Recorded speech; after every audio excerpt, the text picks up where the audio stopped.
بسم اللہ الرحمن الرحیم۔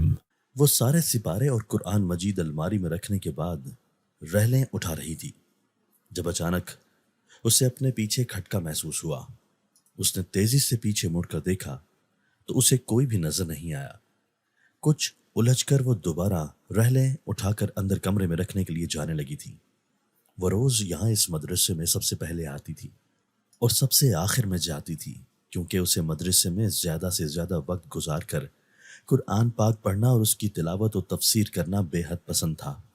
اب بھی مدرسے میں کوئی نہیں تھا، بس ایک چوکی دار بیٹھا ہوا تھا اور مدرسے کی عالمہ جو انہیں پڑھاتی تھی وہ اپنے کمرے میں جا چکی تھی، جہاں پر اس کے ساتھ کئی اور لڑکیاں بھی رہتی تھیں جو یہاں مدرسے میں ہی رہائش رکھتی تھیں، لیکن ان کی رہائش مدرسے کے اندر نہیں بلکہ مدرسے کے پچھلے حصے میں بنے 5 کمروں میں ہوتی تھی، جنہیں ہاسٹل کا نام دیا گیا تھا۔ وہ یہی سب سوچتی ہوئی کمرے میں رحلیں رکھ رہی تھی جب اچانک لائٹ جلنے بجھنے لگی۔ اس نے چونک کر لائٹ کو دیکھا مگر پھر سر جھٹک کر رحلیں ترتیب سے رکھ کر مڑنے لگی۔ اسے دیوار پر لمبا اور بڑا سا سایہ نظر آیا۔ وہ تیزی سے پیچھے مڑی مگر پیچھے بس رحلیں ہی رحلیں تھیں، مگر پھر یہ سایہ کیسے نظر آ رہا تھا؟ بس یہی سوال خود سے کرتے اس نے دوبارہ دیوار کی طرف دیکھا تو اب وہاں کسی قسم کا کوئی سایہ نہیں تھا۔ وہ گہرا سانس بھر کر کمرے سے باہر نکلی تو باہر بھی لائٹس جل بجھ رہی تھی، جس پر وہ کچھ الجھی تھی کہ کہیں لائٹس نہ خراب ہو گئی ہوں۔ بس وہ مین سوئچ بورڈ کی طرف بڑھتی کہ حال میں نگاہ پڑتے ہی اس کی آنکھیں کھلی کی کھلی رہ گئیں، کیونکہ حال میں ویسے ہی ترتیب سے راہلیں اور راہلوں کے اوپر قرآن پاک اور سپارے رکھے ہوئے تھے جیسے کچھ دیر پہلے بچے چھوڑ کر گئے تھے۔ حیرت و خوف کی بات یہ تھی کہ اس نے خود سب کے جانے کے بعد سارے قرآن پاک سپارے اور راہلیں اندر رکھی تھی۔ وہ تیزی سے ان کی طرف بڑھی اور ایک ایک کو چھو کر دیکھنے لگی، مگر وہ سچ میں وہاں موجود تھے۔ اس نے خوف سے پورے حال کا جائزہ لیا مگر حال میں اس کے علاوہ کوئی نہیں تھا۔ کپ کپاتے ہاتھوں سے اس نے ایک بار پھر سبھی قرآن پاک اور سپاروں کو باری باری الماری میں رکھا اور پھر راہلیں اٹھا اٹھا کر کمرے میں رکھنے لگی۔ اور یہ سب کر کے وہ باہر آئی تو اب کی بار اس کی چیخ پورے مدرسے میں گونج اٹھی، کیونکہ ایک بار پھر سے وہی منظر اس کے سامنے تھا کہ حال میں ترتیب سے رکھی گئی راہلوں پر قرآن پاک اور سپارے موجود تھے۔ وہ لڑکھڑاتے قدموں سے پیچھے کو کھسکنے لگی جب اچانک اس کی نگاہ سامنے دیوار کی جانب اٹھی، جہاں ایک سے زائد بڑے بڑے سائے تھے اور وہ سائے چوغوں میں ملبوس تھے۔ اس نے خوف سے روتے ہوئے ایک طرف دیکھا مگر ان کے وجود اسے کہیں نظر نہیں آئے جن کے سائے اسے نظر آ رہے تھے۔ وہ خوف زدہ ہو کر سب کچھ وہیں چھوڑتی باہر کی جانب بھاگنے لگی، مگر جب حال کے دروازے پر پہنچ کر دروازہ کھولنا چاہا تو وہ نہ کھلا، جس پر اس کے رونے میں اضافہ ہوا۔ وہ شدت سے دروازے کو دھڑ دھڑانے لگی مگر دروازہ ایسے تھا جیسے جام ہو گیا ہو۔ ابھی وہ روتی ہوئی دروازہ پیٹ ہی رہی تھی جب اچانک اسے اپنے پیچھے قدموں کی آہٹ سنائی دی۔ اس نے خوف سے آنکھیں میچ لی مگر دروازہ پیٹنا جاری رکھا۔ وہ آہٹیں اب قریب سے قریب تر ہوتی جا رہی تھی۔ جیسے جیسے وہ اس کے قریب آ رہے تھے ویسے ویسے اسے گرمی کا شدت سے احساس ہو رہا تھا۔ اس کا پورا جسم پسینے میں شرابور ہو رہا تھا۔ خوف سے دل کی دھڑکنیں ڈھول کی طرح بج رہی تھیں، جیسے ابھی دل پھٹ کر باہر آ گرے گا۔ اچانک وہ آہٹیں اس کے قریب آ کر تھم گئیں، مگر جب کافی دیر تک اسے کسی نے پکارا نہیں تو اس نے مڑ کر پیچھے دیکھا مگر پیچھے کوئی بھی نہیں تھا، نہ ہی کوئی انسان یا کوئی اور مخلوق، نہ ہی وہ راہلیں اور ان پر رکھے ہوئے قرآن پاک اور پارے جن کو وہ یوں ہی چھوڑ کر بھاگ رہی تھی۔ اس نے خوف و حیرت سے یہ سب دیکھا اور پھر دروازہ چھوڑ کر قدم قدم چلتی حال میں آئی جو بالکل خالی تھا۔ بس دیواروں پر آیات کے مصوری اور کیلنڈر لٹکے ہوئے تھے۔ اس نے خالی حال کو دیکھ کر گہرا سانس بھرا اور سوچا کہ تنہا رہ جانے کی وجہ سے اس کے کان بج رہے ہیں اور کچھ نہیں۔ یہ سوچ آتے ہی وہ سر پر چت لگا کر مڑنے لگی تو اچانک چرر کی آواز سن کر رکی۔ یہ اندرونی کمرہ کھلنے کی آواز تھی جو سناٹے کو چیر کر فضا میں ارتعاش پیدا کر گئی تھی۔ چرر کی آواز کے ساتھ ہی ایک بار پھر سے اسے قدموں کی آہٹیں اپنے قریب آتی سنائی دینے لگی، جس پر وہ اپنی جگہ برف کا مجسمہ بن گئی۔ اس کا جسم خوف سے ٹھنڈا پڑنے لگا تھا، کیونکہ اب کی بار اسے صرف قدموں کی آہٹیں نہیں بلکہ کسی کی ہلکی ہلکی غراہٹیں بھی سنائی دے رہی تھی جو ایک سے زیادہ تھی۔ اس نے خشک پڑتے حلق کو تر کرتے آہستہ سے مڑ کر دیکھا تو سامنے نگاہ پڑتے ہی اس کا دل حلق میں آن اٹکا اور پورا مدرسہ اس کی ہزیاتی چیخوں سے گونج اٹھا۔ وہ چیختی ہوئی تیزی سے پیچھے کو کھسک کر بھاگنے لگی، مگر اس سے بھی پہلے وہ تیزی سے اس کے گرد جمع ہو چکے تھے، جو تعداد میں 6 تھے۔ اس کی نگاہ ایک بار پھر ان پر پڑی تو خوف سے اس کا دل پھٹنے لگا، کیونکہ اس کے سامنے وہ گل بانو تھی، جسے پیار سے سب بانو ہی کہتے تھے۔ 16 سال کی گل بانو ایک بے حد حسین اور خوبصورت لڑکی تھی، جسے اپنے حسن کا ادراک تک نہیں تھا۔ کالی آنکھیں، گوری رنگت، تیکھے نقوش کی حامل گل بانو بے حد معصوم سی لڑکی تھی، جس کی دنیا اس کے گھر والوں اور اپنے گرد گھومتی تھی۔ اس کی کوئی خاص دوست نہیں تھی، بلکہ وہ سب سے ہی ایک جیسا رویہ رکھتی تھی اور سب سے ہی اس کی بات چیت تھی۔ اس کے گھر میں کل 8 افراد تھے، اس کے دادا دادی، ماں باپ اور خود اس کی ایک بہن اور 2 بھائی۔ اس کے دادا دادی کافی بوڑھے ہو چکے تھے، مگر اس عمر میں آ کر بھی وہ بے حد چست اور صحت مند تھے، جس پر وہ اکثر شرارتی انداز میں انہیں یہ کہا کرتی تھی کہ وہ اس کے ماں باپ سے زیادہ جوان لگتے ہیں، جس پر وہ فقط کر ہنس دیا کرتے تھے۔ گلبانو اپنے بہن بھائیوں میں سب سے چھوٹی اور سب کی لاڈلی تھی۔ گلبانو سے بڑی اس کی بہن تھی اور اس سے بڑے 2 بھائی تھے۔ سب سے بڑا بھائی 24 سال کا تھا، جو MBA کرنے کے بعد اپنے باپ کی فیکٹری سنبھال رہا تھا۔ چھوٹا بھائی 21 سال کا تھا، جو ابھی یونیورسٹی میں پڑھ رہا تھا۔ اس سے چھوٹی بہن 19 سال کی تھی، جس نے FSC کرنے کے بعد پرائیویٹ ہی BSc میں ایڈمیشن لے لیا تھا کہ وہ گھر بیٹھ کر پڑھنا چاہتی تھی۔ اور اس کے بعد گلبانو تھی، جس کی عمر 16 سال تھی اور اس نے 2 ہفتے پہلے ہی میٹرک کے پیپرز دیے تھے۔ وہ اب کالج میں داخلہ لینے کی تیاریوں میں تھی، لیکن ابھی داخلے جاری نہیں ہوئے تھے۔ تبھی اس نے گھر کے قریب ہی موجود مدرسے میں داخلہ لے لیا تھا، تاکہ قرآن کی تفسیر وغیرہ مکمل کر سکے اور اسلام کی زیادہ تعلیم حاصل کر سکے۔ وہ چاروں بہن بھائی ایک دوسرے پر جان چھڑکتے تھے، مگر وہ سب سے زیادہ گلبانو سے پیار کرتے تھے، جو سب سے چھوٹی تھی۔ گلبانو کے باپ کی اپنی فیکٹری تھی، جس سے وہ لوگ آلات جرحی کی درآمد اور برآمد کرتے تھے۔ یوں انہیں بے حد منافع ہوتا تھا، جس کی وجہ سے انہیں کبھی کسی چیز کی تنگی نہیں ہوئی تھی، بلکہ وہ لوگ کھاتے پیتے لوگ تھے، جن کا شمار امیر لوگوں میں ہوتا تھا۔ خدا کے کرم سے انہیں ضروریات زندگی کی ہر سہولت میسر تھی اور وہ خدا کا شکر ادا کرتے نہ تھکتے تھے۔ گلبانو کی ماں میٹرک تک پڑھی تھی، لیکن اب وہ اپنے بچوں اور گھر کو ہی سنبھالتی تھی۔ وہ ایک بے حد اچھی خاتون تھی، جس نے اپنے ساس سسر کو اپنا ماں باپ سمجھا تھا اور بالکل اپنے ماں باپ کی طرح ہی ان کی خدمت کرتی تھی۔ یہی وجہ تھی کہ گلبانو کے دادا دادی کو کبھی ماں سے شکایت نہیں ہوئی تھی، بلکہ وہ بھی جو ابا اور ان کی ماں کو اپنی بیٹی سمجھتے تھے اور اس سے بے حد پیار کرتے تھے۔ گلبانو کے ماں باپ نے ان سب کی تربیت بھی اسی پیمانے پر کی تھی کہ بڑا چاہے کوئی بھی ہو، دل سے اس کی عزت و احترام کرنا ہے اور اپنے سے چھوٹوں سے ہمیشہ صلہ رحمی سے پیش آنا ہے۔ اور اپنے ماں باپ کی اس ہدایت کو ان سب بہن بھائیوں نے اپنے پلو سے باندھ کر گرہ لگا لی تھی، جسے وہ کبھی بھی بھولے نہیں تھے۔ ان کے ماں باپ نے ان کی تربیت بے حد اچھے انداز میں کی تھی۔ یہی وجہ تھی کہ ان کے ہمسائے اور رشتہ دار بھی ان سب کے حسن سلوک سے بے حد متاثر تھے اور اپنے بچوں کو بھی گلبانو اور اس کے بہن بھائیوں کی طرح ملنسار اور عاجز و تمیزدار بنانے کی کوشش کرتے تھے۔ ان کے اپنے رشتہ داروں سے رشتے بھی مثالی تھے، نہ کسی سے کوئی جھگڑا، نہ ہی کسی قسم کا کوئی بغض انہوں نے کبھی دل میں پالا تھا، مگر ان کے بہت سے رشتہ دار ایسے تھے جو ان سے دل ہی دل میں کینہ و بغض رکھتے تھے، اور وجہ صرف ان کی دولت تھی کہ وہ ان سے امیر کیوں تھے۔ ان کا بغض و حسد گلبانو کے گھر والوں سے ڈھکا چھپا نہیں تھا، لیکن پھر بھی وہ لوگ ان کو نظر انداز کر کے خدا سے ان کی ہدایت کی دعا کیا کرتے تھے کہ ان کے علاوہ وہ کچھ اور کر بھی نہیں سکتے تھے۔ گلبانو اور اس کے گھر والے 5 وقت کے نمازی اور دین کے راستے پر چلنے والے لوگ تھے، تو خدا ان کی کمائی میں برکت کیوں نہ ڈالتا۔ بے شک جو لوگ اللہ کی رضا میں راضی ہو جاتے تو اللہ ان کی رضا میں راضی ہو جاتا، اور اس بات کا گلبانو اور اس کے گھر والوں کو پکا یقین تھا۔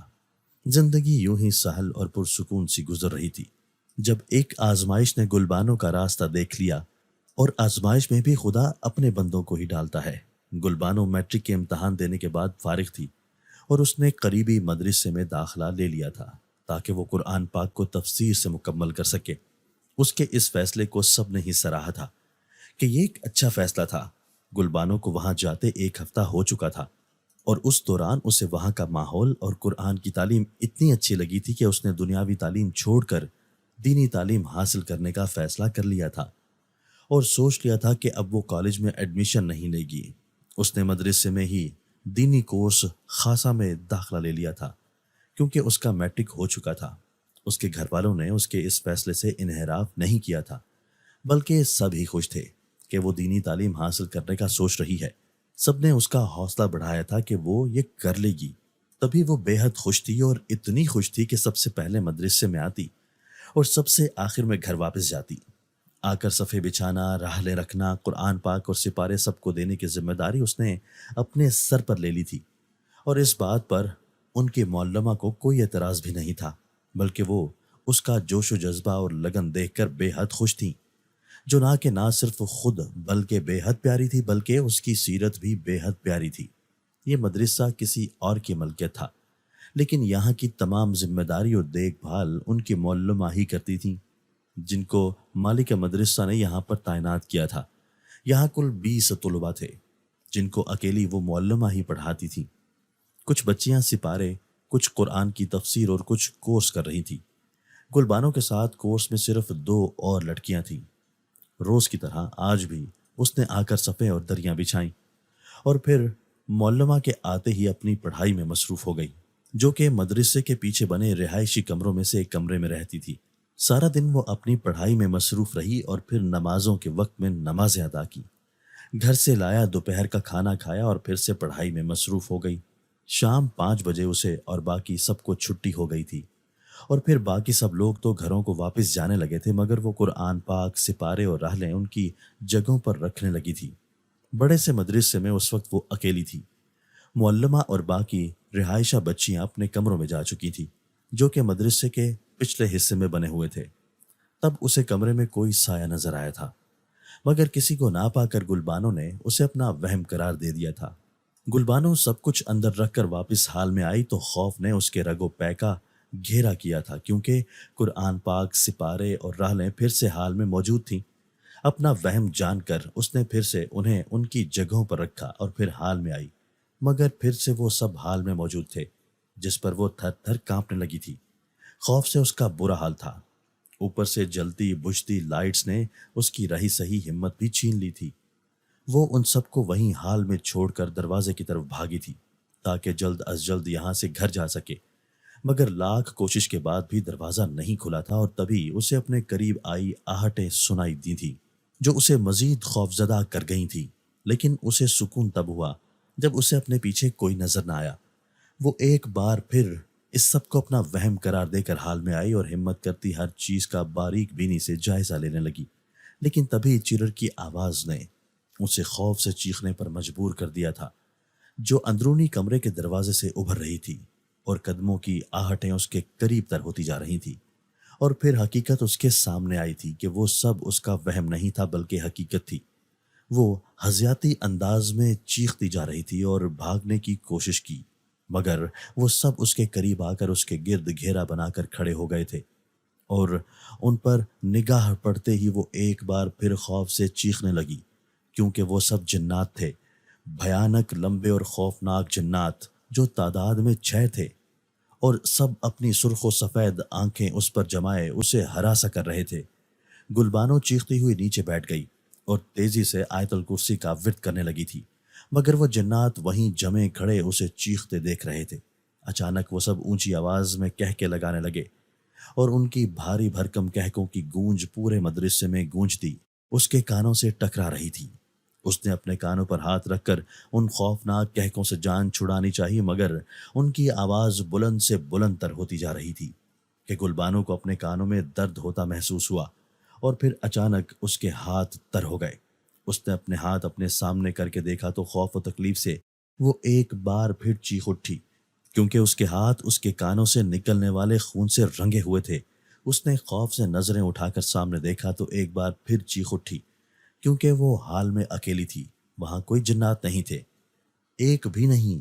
اس نے روتے ہوئے گھوم کر پھر سے سارے حال میں دیکھا، مگر وہاں وہ اکیلی ہی تھی۔ اس نے ایک بار اپنے ہاتھوں کو دیکھا تو ایک اور حیرت و خوف کا جھٹکا اسے لگا، کیونکہ اس کے ہاتھ بالکل صاف تھے اور بالکل بھی خون نہیں لگا ہوا تھا۔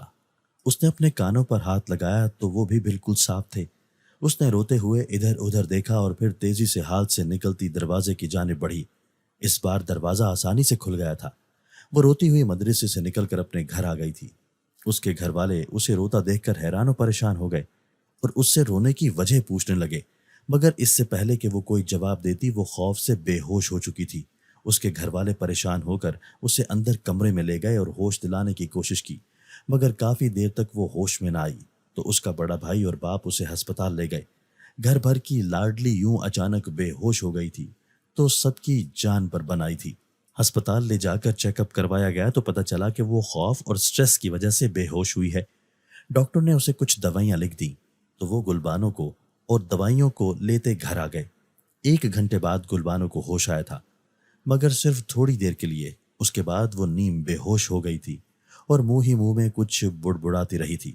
اس کی بڑبڑاہٹ اتنی دھیمی تھی کہ کسی کو کچھ سمجھ نہیں آیا تھا کہ اس کی بڑی بہن اس کے پاس ہی سو گئی تھی، کہ رات کو وہ ڈر کر اٹھ نہ جائے اور اگر اسے کسی چیز کی ضرورت ہو تو وہ اس کے لیے وہاں موجود رہے۔ سب پریشانی سے اپنے اپنے کمروں میں سونے کے لیے جا چکے تھے۔ رات بھر وہ نیند میں ہی کچھ نہ کچھ بڑبڑاتی رہی تھی، جس کا صاف مطلب تھا کہ وہ بے حد ڈری ہوئی تھی۔ اس کی بہن اس کے پاس ہی اسے تسلیاں دلاسے دیتی رہی، مگر وہ نیند میں تھی تو کچھ بھی محسوس نہیں کر سکتی تھی۔ اس کی بڑی بہن نے اس کے ساتھ یہ رات سوئی جاگی کیفیت میں گزاری تھی۔ صبح تک گلبانو کو تیز بخار ہو گیا تھا، جس پر اس کے گھر والے اسے ایک بار پھر ہسپتال لے گئے اور بخار کی دوائی لا کر دی۔ گھر آنے کے بعد ڈاکٹر کی ہدایت کے مطابق اس کے ماتھے پر ٹھنڈی پٹیاں رکھی گئیں، جس سے اس کے بخار کی شدت کم ہو گئی تھی اور وہ ہوش میں آنے لگی۔ اس کے ہوش میں آتے ہی اسے کھچڑی کھلا کر دوائی کھلائی گئی تو وہ پھر سے سو گئی۔ سب گھر والے بے حد متفکر تھے کہ پہلے وہ ایسے کبھی بخار میں نہیں پڑی تھی۔ شام کے وقت جاگی تو پہلے سے قدرے بہتر تھی، مگر جیسے ہی جاگی وہ خود کو تنہا پا کر خوف زدہ ہوتی اونچی آواز میں رونے لگی، جس پر سب اس کے کمرے میں جمع ہو گئے۔ وہ اپنی ماں سے لپٹ گئی اور ضد کرنے لگی کہ وہ اس کے قریب رہے اور کہیں نہ جائے۔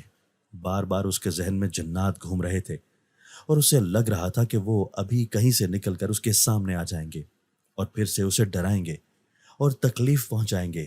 اس کے گھر والے اس کا رویہ دیکھ کر کافی پریشان تھے اور ابھی تک اس کے اس حال کی وجہ بھی کسی کو معلوم نہیں تھی، جس پر اس کی دادی نے پوچھا کہ آخر اسے ہوا کیا ہے، وہ کیوں اور کس سے اتنا ڈر رہی ہے، جس پر گلبانو نے بنا کچھ چھپائے روتے ہوئے سب کو سب کچھ بتا دیا، جسے سن کر سبھی پریشان ہو گئے۔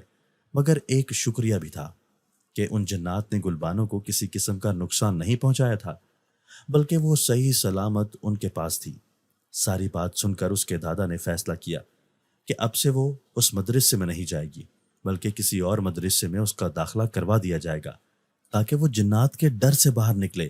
اور یہی نہیں، اب سے گلبانو جلد ہی سب سے پہلے گھر لوٹ آیا کرے گی اور اکیلی مدرسے میں نہیں ٹھہرے گی۔ دادا کے فیصلے پر سبھی راضی تھے تو گلبانو نے بھی حامی بھر لی کہ اب ویسے بھی وہ اس مدرسے میں نہیں جانا چاہتی تھی جہاں سے وہ خوف زدہ ہوئی تھی۔ اگر وہ وہاں جاتی تو وہ جنات پھر سے اس کے سامنے آ کر اسے ڈراتے اور ایک بار پھر اس کا خوف سے وہی حال ہوتا جو اب تھا، اور وہ نہیں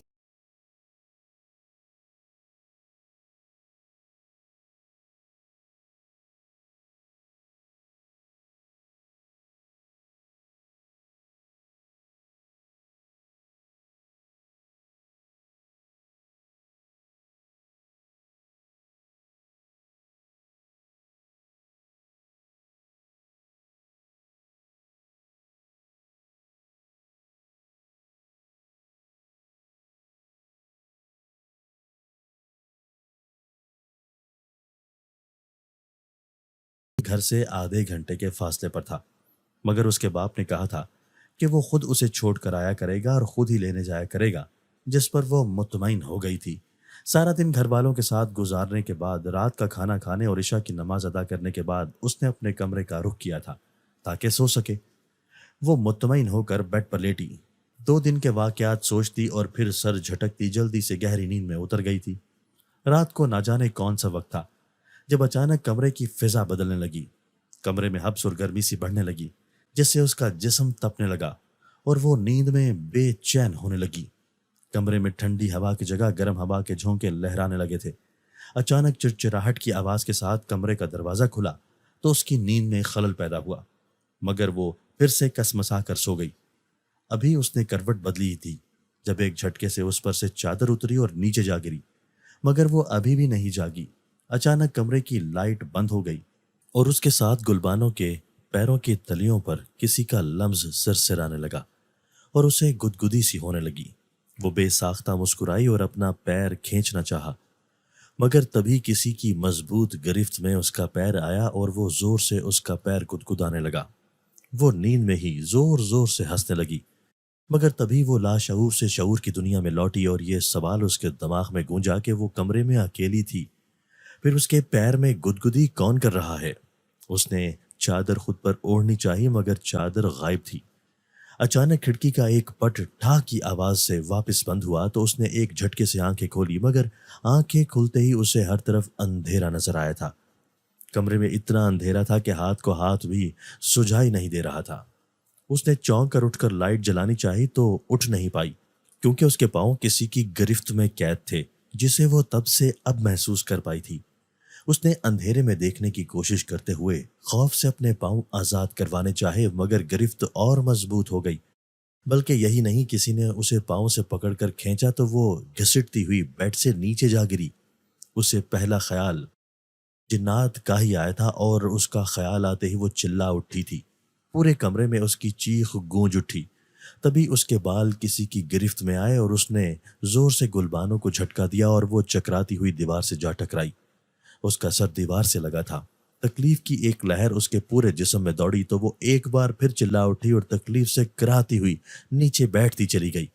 اچانک باہر بجلی چمکی تو کمرے میں پل بھر کو روشنی چمکی اور اس روشنی میں اس نے ایک جن کو دیکھا جو اس کے سامنے کھڑا اپنی سرخ و سفید آنکھوں سے اسے گھورتا چلا جا رہا تھا۔ اس نے کالے رنگ کا چوغا پہن رکھا تھا اور اس کی داڑھی اس کے سینے سے کچھ اوپر تک تھی۔ لمبے دانت کجکجاتا وہ دھاڑتا ہوا گلبانوں کی جانب لپکا تو گلبانوں روتی ہوئی تیزی سے دروازے کے سمت بھاگی، مگر اس سے پہلے ہی اس جن نے گلبانوں کو بازو سے پکڑ کر دبوچا اور ایک جھٹکے سے بیڈ پر پٹخا۔ تبھی لائٹ آ گئی اور کمرہ روشنی میں نہا گیا۔ گلبانوں کی نگاہ سامنے پڑی تو ایک مرتبہ پھر وہ چیخ اٹھی۔ وہ خوفناک جن اس کے پیروں کی طرف کھڑا اسے دیکھ رہا تھا۔ اس نے آگے بڑھ کر گلبانوں کے دونوں پیروں کے انگوٹھے تھام لیے۔ اس کی گرفت اتنی سخت تھی کہ گلبانوں کو اپنے انگوٹھوں کی ہڈیاں چٹکتی ہوئی محسوس ہوئیں، جبکہ اس کے لمس سے ایک عجیب سی تپش اس کے جسم میں سرایت کرتی جا رہی تھی۔ اس نے اٹھنے کی کوشش کی، مگر اسے ایسا لگا جیسا کسی نے اسے نادیدہ رسیوں سے باندھ دیا ہو۔ وہ چاہ کر بھی اپنی جگہ سے ہل نہیں پائی۔ اسے اپنے سر میں بے تحاشا درد اٹھتا محسوس ہو رہا تھا، جبکہ آنکھیں الگ بوجھل سی تھیں۔ اچانک وہ جن غائب ہو گیا تو گلبانوں نے سکون کا سانس لیا، مگر اچانک اس کی نگاہ کالے چکراتے ہوئے دھوئیں پر پڑی جو گول گول گھومتا اب اس کے پیروں کے انگوٹھوں کی طرف بڑھ رہا تھا۔ اچانک وہ دھواں اس کے پیروں کے دونوں انگوٹھوں میں سرایت کر گیا تو جہاں خوف سے اس کی آنکھیں پھیلی وہیں اس کے جسم کو ایک زوردار جھٹکا لگا۔ اس کی آنکھوں کی پتلیاں اوپر کو چڑھ گئیں اور آنکھیں مکمل سفید ہو گئیں۔ اس کے جسم پر بوجھ بڑھنے لگا، جیسے منو وزن لاد دیا گیا ہو، اور اس کے ساتھ اسے اپنا جسم بے جان ہوتا محسوس ہوا۔ عجیب سی کمزوری، جیسے اس میں ذرا سی بھی جان یا ہمت نہ بچی ہو، اور اس کمزوری کے تحت اس کا پورا جسم لرزنے لگا تھا۔ اس کی آنکھیں سفید ہونے کے بعد سرخ ہو گئی تھیں، جبکہ سامنے لمبے دانت عیاں ہو گئے تھے۔ اسے لگا جیسے اس کا دماغ اس کا نہ رہا ہو۔ عجیب عجیب سے خیال اور گمان اس کے ذہن میں اٹھ رہے تھے۔ اس نے اپنا سر جھٹکنا چاہا کہ تبھی اس کے جسم کو ایک اور جھٹکا لگا اور وہ اپنی مکمل سمجھ بوجھ کھو بیٹھی۔ اسے ایک دم سے بھوک محسوس ہونے لگی تھی اور پورے جسم و دماغ میں تیش کا غلبہ ہونے لگا تھا۔ اس کا دل کر رہا تھا کہ ہر چیز تہس نہس کر کے رکھ دے، اور پھر اس نے یہی کیا۔ بیڈ سے اتر کر اس نے کمرے کی ہر چیز توڑ دی، صوفے اور ٹیبل الٹ دیے، ڈریسنگ ٹیبل کا آئینہ توڑ دیا اور ہر چھوٹی بڑی چیز زمیں بوس کر دی۔ پھر جب غصہ اس سے بھی کم نہ ہوا تو اس نے قدم باہر کی جانب بڑھائی اس کے منہ سے خوفناک مردانہ غراہٹیں اور دھاڑیں نکل رہی تھیں جو باہر آتے ہی پورے گھر میں گونجنے لگی تھیں۔ اس کے بال اس کے سامنے اور پشت پر بکھرے ہوئے تھے جس میں اس کا چہرہ چھپ گیا تھا۔ وہ اپنے کمرے سے نکل کر کچن میں آئی اور بے چینی سے ہاتھ چلاتی کچھ ڈھونڈنے لگی، مگر متعلقہ چیز نہ ملنے پر وہ غصے سے سامنے آتی ہر چیز کو نیچے پھینکتی جا رہی تھی، جس سے خاموش فضا میں بے حد برا شور پھیلنے لگا تھا، مگر اسے پرواہ نہیں تھی۔ تیش سے وہ اب فریج کی جانب بڑھی تو اندر نگاہ پڑتے ہی وہ زور زور سے کہہ کے لگاتی کچن سے کچا گوشت نکالنے لگی جو اس کے گھر والے اضافی مقدار میں رکھتے تھے، اور تیزی سے نیچے بیٹھ کر وہ گوشت کھانے لگی۔ اچانک اسے اپنے پیچھے کچھ بولنے کی آوازیں اور قدموں کی آہٹ سنائی دی، مگر وہ بے نیازی سے بیٹھی چپڑ چپڑ گوشت کھاتی رہی۔ وہ یوں کھا رہی تھی جیسے نہ جانے کتنے عرصے کی بھوکی ہو۔ اچانک پیچھے سے آواز ابھری، گلبانو یہاں کیا کر رہی ہو؟ اور یہ کچن کا اتنا برا حال کیوں کر دیا ہے؟ یہ اس کی ماں تھی جو حیرانی سے کچن کا اتنا برا حال دیکھ کر پوچھ رہی تھی۔ باقی سب بھی شور کی آوازیں سن کر باہر آئے تھے اور اس گلبانو کی ماں کے ساتھ ہی کھڑے حیرت و پریشانی سے گلبانو کو دیکھ رہے تھے، مگر گلبانو نے کوئی جواب نہیں دیا بلکہ غرا کر گوشت کھانے میں مصروف رہی۔ اس کے جواب نہ دینے پر گلبانو کا دادا اس کی جانب بڑھا اور اس کے کندھے پر ہاتھ رکھ کر پوچھا کہ کیا ہوا؟ اتنی رات کو یہاں کیا کر رہی ہو؟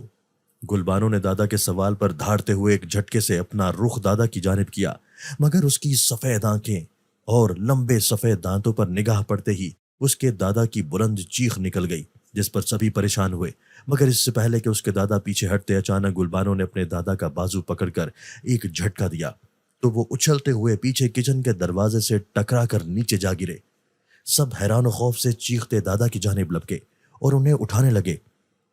سب حیران تھے کہ گلبانو میں اتنی طاقت کیسے آ گئی کہ اس نے اپنے بھاری بھرکم دادا کو اٹھا کر پٹخ دیا، اور یہ حرکت کی ہی کیوں؟ کراہتے ہوئے دادا کو سنبھال کر انہوں نے جو ہی غراتی ہوئی گلبانو کی طرف نگاہ کی تو اب کی بار سبھی چیخ اٹھے۔ بکھرے بال، سفید آنکھیں، لمبے دانت اور چہرے پر غصے بھرے تاثرات لیے وہ انہیں اپنی گلبانو نہیں لگی تھی جو زور زور سے دھاڑ رہی تھی، اور اس کی دھاڑوں سے پورا کچن گونج رہا تھا۔ سب خوف سے پیچھے ہٹے اور تیزی سے کچن سے باہر نکل گئے۔ گلبانو کا باپ اس کے زخمی دادا کو اندر کمرے میں لٹا کر باہر آیا تو سب پریشان اور خوف سے کچن کو دیکھ رہے تھے جہاں سے چیختی چنگھارتی گلبانو باہر آ رہی تھی۔ اس کا بڑا بھائی حوصلہ کرتا اس کی جانب بڑھا، بانو کیا ہوا ہے تمہیں؟ یہ دیکھو ہم تمہارے گھر والے ہیں۔ اس کے بھائی نے نرمی سے اسے یاد دلانا چاہا تو گلبانو نے ایک دم اس کے قریب آتے ہوئے اسے اس کے بالوں سے دبوچا اور زور سے زمین پر پٹک کر اس کی کمر پر پیر رکھ کر اونچی آواز میں کہہ کے لگانے لگی، مگر اس کی آواز میں بھاری بھرکم اور ڈراؤنی مردانہ آواز بھی شامل تھی جسے دیکھ کر وہ سب خوف زدہ ہو گئے۔ سب کو ہی پہلا خیال ان جنات کا آیا تھا کہ یقیناً انہی میں سے ایک جن اس پر قابض ہو چکا ہے۔ اس کا بھائی اب زمین پر بڑا کر رہا تھا جسے اس کا دوسرا بھائی بڑے بھائی کو سنبھال رہا تھا۔ اس کی دادی، ماں اور بڑی بہن مسلسل قرآنی آیات کا ورد کر رہی تھی تاکہ وہ جن اس کا جسم چھوڑ کر بھاگ جائے۔ وہ اب اپنے باپ کی طرف بڑھ رہی تھی۔ اس نے زور سے کہکا لگاتے ہوئے اپنے باپ کو گریبان سے پکڑا اور اسے اوپر اٹھانے لگی جب اچانک وہ لڑکھڑائی اور اس نے اپنے باپ کا گریبان چھوڑ دیا۔ اس کے جسم کو ایک زوردار جھٹکا لگا اور اس نے اپنے سر کو تھام لیا اور پھر یوں ہی لڑکھڑا کر نیچے جا گری۔ ان سب نے اس کے اندر سے ایک کالے رنگ کے دھوئیں کو نکلتے ہوئے دیکھا تھا جو اب ایک کھڑکی کے راستے باہر نکل گیا تھا۔ گلبانو کا وجود اپنی روح کے علاوہ ایک دوسرے جن کا بوجھ برداشت نہیں کر پایا تھا جس کی وجہ سے اسے کمزوری محسوس ہوئی تھی، اور اس جن کو اس کے جسم کو چھوڑنا پڑا ورنہ وہ مر جاتی، اور وہ جنات اسے مارنا نہیں چاہتے تھے۔ گلبانو بے ہوش ہو چکی تھی جس پر اس کے گھر والے پریشانی سے اسے اٹھا کر کمرے میں لے آئے۔ اس کی رنگت بے حد زرد پڑ چکی تھی اور آنکھوں کے نیچے ایک ہی رات میں ہلکے ابھر آئے تھے۔ اسے بستر پر لٹا کر وہ لوگ اس کے ارد گرد ہی بیٹھ گئے تھے کہ اب وہ اسے اکیلا نہیں چھوڑنا چاہتے تھے۔ اس کی آنکھ کھلی تو اس کا سر اور جسم بے حد بھاری تھا۔ اس کو اپنے جسم میں جان بالکل بھی محسوس نہیں ہو رہی تھی۔ آنکھوں پر بھی عجیب سا بوجھ تھا جس سے وہ آنکھیں کھولنے میں دشواری محسوس کر رہی تھی۔ اس نے بامشکل آنکھیں کھول کر دیکھا تو اس کے گھر والے اس کے ارد گرد بے سکون حالت میں بیٹھے اونگ رہے تھے۔ وہ کونیوں کے سہارے اٹھ کر بیٹھی اور تکیے سے ٹیک لگا کر ماں کو پکارا، مگر اس کی پکار پر سبھی جاگ گئے اور اس سے پوچھنے لگے کہ وہ ٹھیک ہے یا نہیں۔ اسے سب کا انداز عجیب سا لگا تھا کیونکہ رات کو اس نے جو کیا اسے بالکل یاد نہیں تھا۔ اسے بس یہ یاد تھا کہ وہ جن اس کے جسم میں حلول کر گیا تھا۔ اس کے بعد کیا ہوا اسے کچھ خبر نہ تھی۔ اس نے اپنے گھر والوں سے پوچھا کہ رات کو کیا ہوا تھا اور وہ سب یہاں کیوں ہیں، تو سب نے اسے ٹال دیا کہ وہ خود ہی اس کمرے میں چلے آئے تھے۔ ایسی ویسی پریشانی کی کوئی بات نہیں، جس پر وہ سر ہلاتی پھر سے لیٹ چکی تھی۔ کچھ ہی دیر میں سب باہر نکل گئے اور پھر اس کی ماں نے اسے ناشتہ کروایا اور پھل وغیرہ کھلائے تاکہ اسے طاقت محسوس ہو۔ سارا دن اس کے پاس کوئی نہ کوئی موجود رہا تھا اور اسے بالکل بھی اکیلا نہ چھوڑا تھا۔ شام کے وقت اس کے والد اسے ایک عامل کے پاس لے گئے تھے اور اس عامل کے آستانے کا منظر ویسا ہی تھا جیسا کسی بھی روایتی آستانے کا ہوتا ہے۔ لوگوں کا ایک ہجوم تھا جو اپنے کسی نہ کسی مسئلے کے حل کے لیے عامل کے آستانے پر موجود تھا۔ اس کے والد اپنی باری آنے پر اس عامل کے حجرے کے اندر گئے تھے۔ پورا کمرہ خالی تھا سوائے الماری اور فرش پر بچھی دریوں کے۔ وہاں کچھ بھی نہیں تھا۔ ایک طرف دیوار کے ساتھ گاؤ تکیے لگائے عامل ایک گدے پر بیٹھا ہوا تھا جس پر صاف ستھری چادر بچھی تھی۔ عامل نے کالے رنگ کا لباس پہن رکھا تھا اور گلے میں درمیانے کالے دانوں والی ایک مالا تھی۔ ہاتھ میں ایک بڑی سی تسبیح تھی اور وہ خود ان کی طرف ہی متوجہ تھا جو اب اس عامل کے سامنے بیٹھ چکے تھے۔ عامل کے پوچھنے پر گلبانو کے والد نے عامل کو شروع سے ساری بات بتا دی تھی کہ کیسے یہ سب شروع ہوا اور کیسے کل رات اس جن نے گلبانو کے جسم پر قابض ہو کر ان سب کو نقصان پہنچانا چاہا۔ عامل نے اس کے والد کی بات سن کر گلبانو سے چھوٹے موٹے سوالات کیے، جیسے کہ اس نے پہلی بار ان جنات کو کب اور کہاں دیکھا تھا اور کیسے وہ اس پر حملہ آور ہوا، اور جب وہ اس کے جسم پر قابض ہوا تو اس نے کیسا محسوس کیا۔ اس نے سوال کرنے کے دوران وہ گلبانو، اس کی ماں اور ماں باپ کا نام لے کر کچھ حساب کتاب بھی کرتا جا رہا تھا۔ گلبانو نے بنا کچھ بھی چھپائے اس کے سوالوں کے سچ سچ جواب دیے تھے۔ اس کے بعد عامل نے اس کے سر پر ہاتھ رکھ کر زیر لب کچھ پڑھنا شروع کیا جس پر گلبانو کو اپنا سر بے حد بھاری ہوتا محسوس ہوا، مگر عامل نے اپنا پڑھنا جاری رکھا یہاں تک کہ اس نے کراہنا شروع کر دیا۔ اس کے جسم اور آنکھوں پر بوجھ بڑھتا جا رہا تھا جس سے اسے تکلیف اور خوف محسوس ہو رہا تھا۔ کچھ دیر بعد عامل نے ہاتھ ہٹا لیا تو اس کا جسم روئی کی طرح ہلکا پھلکا ہو گیا۔ اس کے بعد عامل نے اس کے والد کو مخاطب کر کے کہا کہ اس بچی پر جنات کا سایہ ہو چکا ہے اور وہی جن اس کے جسم پر قابض ہوا تھا جو وہاں مدرسے میں تھا۔ اس جن کے اثرات اب بھی اس بچی کے جسم پر باقی ہیں جس کی وجہ سے اسے میرے عمل سے تکلیف ہوئی۔ وہ جنات بد نہیں ہیں بلکہ مدرسے میں رہنے والے نیک جنات ہیں جنہیں یہ بچی پسند آ گئی ہے، اس لیے وہ اس کا پیچھا نہیں چھوڑ رہے۔ وہ اسے کوئی نقصان نہیں پہنچائیں گے، مگر جو بھی انہیں اس بچی سے دور کرنے کی کوشش کرے گا اسے ضرور نقصان پہنچائیں گے۔ عامل کی بات سن کر وہ دونوں باپ بیٹی پریشان ہو گئے۔ گلبانو کے والد نے اس مسئلے کا حل پوچھا کہ ان جنات سے کیسے پیچھا چھڑوایا جائے، تو عامل نے کہا کہ اس کے لیے عمل کرنا پڑے گا، مگر اسی جگہ جہاں اس جنات کا سایہ اس بچی پر ہوا ہے، لیکن اس سے بھی پہلے گھر پر عمل کرنا ہوگا تاکہ اس جن کے اثرات گھر سے ختم کیے جائیں۔ اس عامل کی بات سن کر وہ سر ہلا گئے اور اس عامل کو لے کر گھر کی طرف روانہ ہوئے۔ گھر پہنچ کر اس عامل نے گلبانو سے کہا کہ وہ غسل کر کے پاک صاف ہو کر آئے، جس پر وہ اپنے کمرے میں چلی گئی، جبکہ عامل پانی پر دم کر کے گھر کے ہر کونے میں چھڑکنے لگا اور ساتھ ہی ساتھ ہر کونے میں کوئی دم بھی کرنے لگا۔ ابھی اس نے آخری کونے پر دم ہی کیا تھا جب اچانک کمرے سے گلبانو کی چیخ کی آواز گونجی۔ وہ سب پریشان ہو کر اس کے کمرے کی طرف بھاگے تو کمرہ خالی تھا۔ اس کی بہن نے باتھ روم چیک کیا مگر وہ وہاں بھی نہیں تھی۔ وہ لوگ پریشان ہو گئے تھے کہ نہ جانے وہ کہاں چلی گئی ہے، جبکہ دروازہ اور کھڑکیاں بھی بند تھیں۔ عامل نے کہا کہ وہ اسے اس مدرسے میں لے جائیں جہاں وہ پڑھتی تھی۔ اس کی بات پر سب چونک اٹھے۔ اس وقت عشاء کے بعد کا وقت تھا۔ انہوں نے بنا کچھ کیے عامل کو ساتھ لیا اور مدرسے کی جانب روانہ ہوئے۔ باقی سب گھر پر ہی موجود تھے۔ عامل کے ساتھ گلبانو کے دادا اور والد ہی گئے تھے۔ کچھ ہی دیر میں وہ لوگ مدرسے میں پہنچ چکے تھے جہاں تالا لگا ہوا تھا۔ گلبانو کے والد نے تالا توڑا تو وہ لوگ اندر چلے آئے۔ پورا مدرسہ اندھیرے میں ڈوبا ہوا تھا، لیکن عجیب سی غراہٹوں اور دھاڑوں سے پورا مدرسہ گونج رہا تھا۔ اس کے ساتھ ہی قدموں کی دھمک بھی پورے مدرسے میں گونج رہی تھی، ایسے جیسے نہ جانے کتنے لوگ مل کر رقص کر رہے ہوں۔ عامل تیزی سے آگے بڑھ گیا تو وہ بھی گھبراتے پریشان ہوتے اس کے پیچھے لپکے، جو اب حال میں داخل ہو چکا تھا، مگر وہ مسلسل زیر لب کسی چیز کا ورد کر رہا تھا۔ اس عامل نے کچھ دیر یوں ہی پڑھ کر حال میں پھونک ماری اور پھر تیزی سے ایک کمرے کی جانب لپکا جس کا دروازہ بند تھا۔ عامل نے ورد کرتے ہوئے اس دروازے کو دھکیلا تو وہ چرر کی پراسرار آواز کے ساتھ کھلتا چلا گیا۔ رات کے خاموش سناٹے میں یہ آواز عجیب سی وحشت قائم کر گئی تھی۔ وہ عامل کے پیچھے اندر داخل ہوئے تو خوف سے ان کی آنکھیں پھٹی کی پھٹی رہ گئیں۔ وہ کل 6 جنات تھے جو گول دائروں میں گھومتے ہوئے ہاتھ چھت کی طرف بلند کیے رقص کرنے میں مصروف تھے۔